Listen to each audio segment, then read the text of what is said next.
చెన్నై మహానగరం మరోమారు కుండపోత వర్షాలతో తడిసి ముద్దైపోబోతోందా? నగరంలో మళ్లీ వర్ష బీభత్సం తప్పదా? వాతావరణ శాఖ భారీ వర్షాలతో చెన్నై తడిసిపోనుందని హెచ్చరిస్తోంది. ముంచుకొస్తున్న వాయుగుండం మరింత బలపడుతోందని చెబుతోంది. బంగాళాఖాతంలో ఏర్పడ్డ వాయుగుండం ప్రస్తుతం చెన్నై నగరానికి 70 కిలోమీటర్ల దూరంలో ఉంది. ఇది తుఫానుగా మారే అవకాశం ఉందని వాతావరణ శాఖ సమాచారం. వాయుగుండం ఈశాన్య దిశగా కదులుతోంది. ఇది తుఫానుగా మారితే రవోన్ తుఫాన్ అని పిలుస్తారు.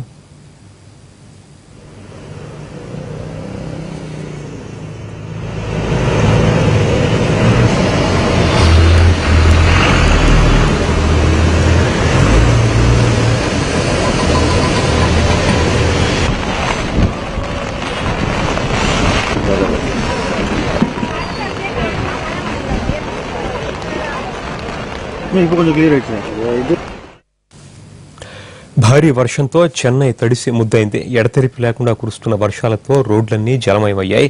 దీంతో వాహనదారులు తీవ్ర ఇబ్బందులు పడుతున్నారు. వాయుగుండం ప్రభావంతో తమిళనాట విస్తారంగా వర్షాలు కురుస్తున్నాయి.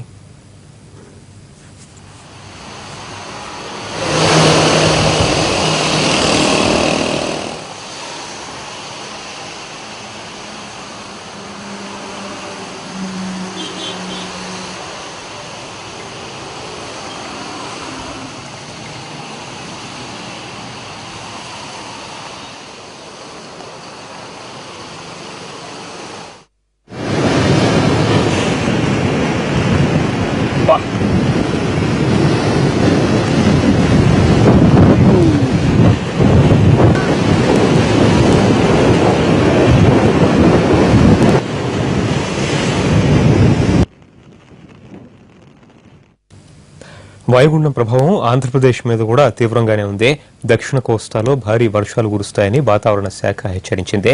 సముద్రం అల్లకల్లోలంగా ఉంటుందని, మత్స్యకారులు 2 రోజుల పాటు సముద్రంలో వేటకి వెళ్లవద్దని హెచ్చరించింది. ఇప్పటికే తిరుమలలో కుండపోతగా వాన కురుస్తోంది. చిత్తూరు, నెల్లూరు, ప్రకాశం జిల్లాల్లో వాయుగుండం ప్రభావంతో వర్షాలు పడుతున్నాయి.